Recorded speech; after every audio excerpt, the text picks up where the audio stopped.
DRPS2.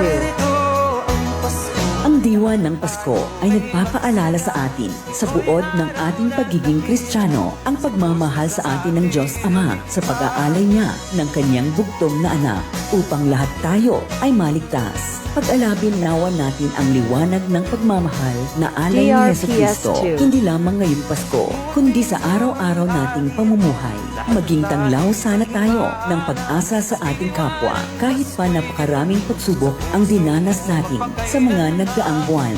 Patuloy ang paglilingkod namin sa inyo upang makapagbigay tayo ng bagong pag-asa sa bawat Tabukenyo. DRPS2. Naway sa Paskong ito, mas lalo tayo magkaisa, magtulungan at magmahalan upang malampasan ang mga hamon ng buhay. Maligaya at mapayapang Pasko at manigong bagong taon.